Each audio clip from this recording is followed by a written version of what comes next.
Good day. My name is Bob Scott, editor of The Progressive Accountant. I'm speaking today with Max Krotman of Global Force International.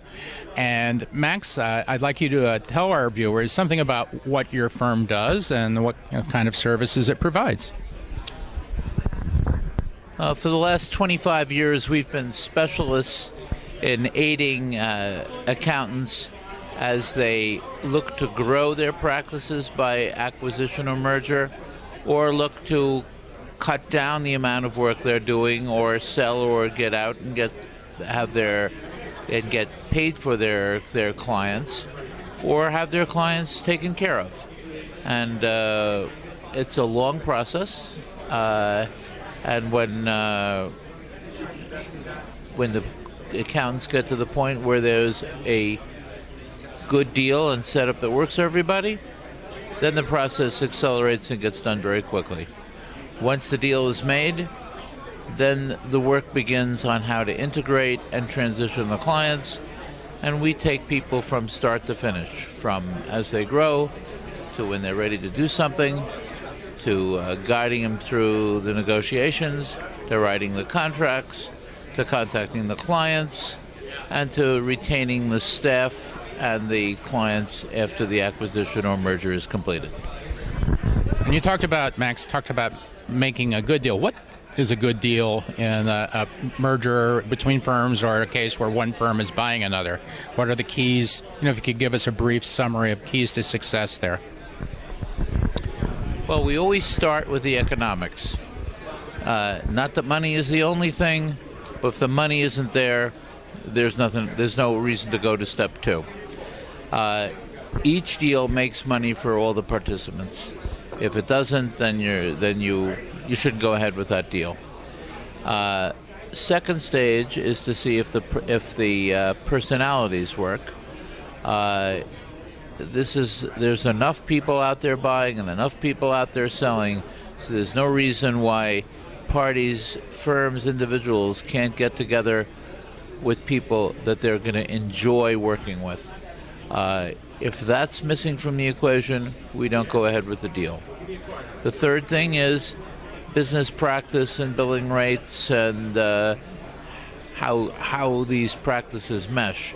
If you've passed test 1 and you've passed test 2, then you also have to pass test 3. You can't merge two people, one who's billing out at $4.50 an hour and the other one who's billing out at $75 an hour.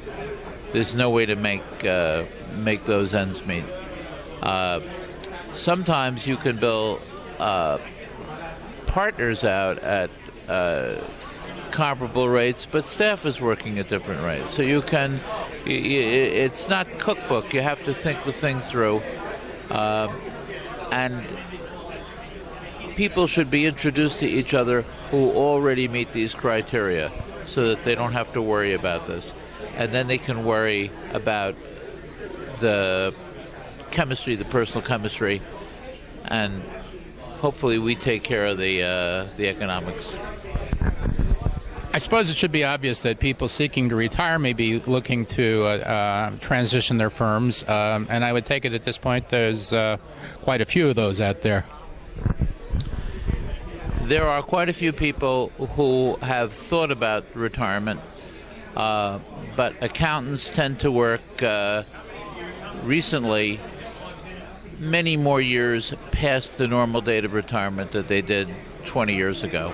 The joke is that accountants in New York State in particular work 3 to 5 years past their dates of death. That's an exaggeration. It's really only 1 or 2 years. But the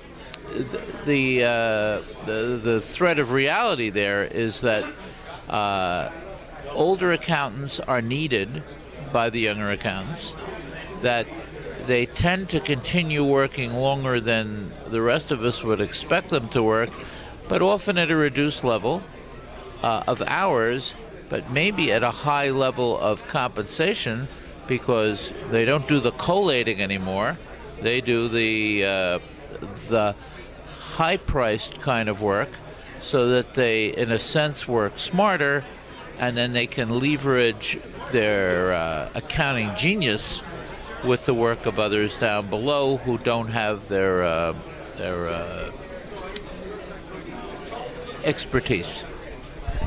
Thank you. And I've been talking with Max Krotman of Global Force International.